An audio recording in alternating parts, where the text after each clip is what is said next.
Howdy. This is my recovery, part 32. Today is the 1st of August. The reason you're looking at my chest is today I went to Kaizen Vallejo to the cardio rehab, basically where they put you on treadmills, bicycles, stationary bikes, measure you. They had EKG leads, and you can see where I've been shaved here, here, and several places up top. And this gives you an idea of how the healing has progressed. It's really the first time I've really touched anything down here. But this is where they had 3 drainage tubes coming out. And as you can see, they're fairly well healed. The same thing in my groin area. I had tubes down there, and they were the first ones to heal up. And then this is, as we go farther up, where they split my chest. And basically, you can see that as far as everybody else is concerned, that looks great. Like last week was the last time the nurses came by, because now this week I've started the rehab, and they signed me out of the program, and they said basically I had a good looking chest. I mean, as far as the recovery is concerned, because basically I'm topless so they can see this when they come and visit. And one of the nurses had a brown scapula. And I asked her if she was Catholic, and yes. And she basically knew the story, the brown scapula is blessed. It has to do with the Virgin Mary. You can look at the specifics. But basically, those who wear the brown scapula at the time of death, they're assured they'll be able to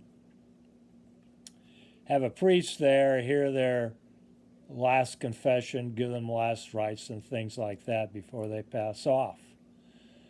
And I asked her if she wore that all the time. She says yes, she felt naked if she took it off. I asked her if she wore it in the shower, and she said no. She took it off for that, but other than that, she wears it all the time. For myself, I have a brown scapula in my wallet. All of mine are blessed. There's also one in each vehicle for obvious reasons for myself and the passengers or whoever else is driving, and I'm a passenger. So as being part Catholic, being practicing Catholic, is something that we do. That is one of the traditions we have. Now, one of the things I suppose was a nurse, and I supposedly was her supervisor, and asked me, basically they're going to be evaluated, and she was interested in what type of grade I would give them. I said, you get an A minus. And she says, what about an A plus? I said, well, basically I'm a retired college professor, and my courses were pass-fail. For those who passed, if they wanted a letter grade, it was A, B, or C. A being 4 points, a B being 3, C being 2. Anything else was 0, F 0. So if you got less than C, you got an F. You got less than a 2.0, you got an F for the course. For those wanting letter grades. And so if you have a 4, how you can get more than 4 plus? So there's no way to get an A plus. And she understood that. And I also commented to them about because they were interested in what kind of cardio rehab. And I explained how Kaiser was very general, non-specific about it. How I had my phone call first time around and sent me some stuff, very general stuff that I've talked about in the past. And also, I did the same thing with the cardiologist when I saw the cardiologist last week. Said basically your cardio rehab program sucks because all you do is get generalities. You get nothing specific. They send you some things. They talk about sodium. Again, I've got a cholesterol problem as opposed to a sodium problem. I also have a weight problem. And what can I do to get better as far as exercise, things like that, that I had to ask for to see a dietitian. I had to ask for to go to the cardio rehab, that sort of thing. It wasn't something that was offered. It was something that I had to ask for. Now, obviously, I got it, but the thing is, there was no list of, hey, these are things we're going to do for you. It's just that this is it, and the cardiologist said they were going to basically talk to the rehab people. So presumably, it will get better.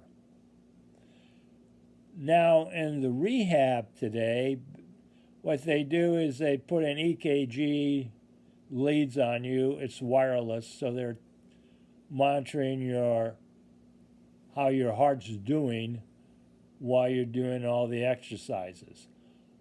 Basically, a technician shaded me, put the EKGs on, took my blood pressure and my heart rate sitting and standing. Then I went to first was a treadmill, and you do something at one level for 3 minutes, and you continue on at higher levels. And basically, about every 3 minutes, the physician who was running it, the doctor, would take my blood pressure. And my blood pressure, basically, whether it's on the treadmill, the stationary bike, during exercise was about 140/70. So as far as they're concerned, I have a strong heart. My heart has recovered. It's just that your breastplate here still hasn't recovered.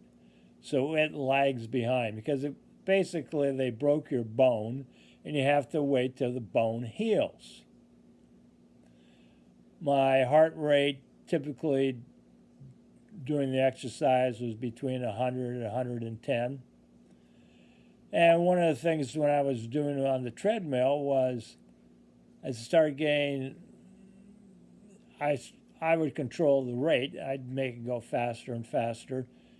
Not incrementally very fast, but just at a walking pace where I would, as I have said, I walk for a mile in the morning and a mile in the afternoon. Hey, try to get to that same level, to that same pace. And basically, it takes a little bit of effort to properly walk on the treadmill. Because I'm used to swinging my arms, and I was supposed to hold the sides of just gently for stabilization, so you're not, I guess, going side to side or falling off the treadmill. And so after a while, I got to the point where I'd let go and I'd walk. And one of the things I noticed was, oh, hey, I forgot.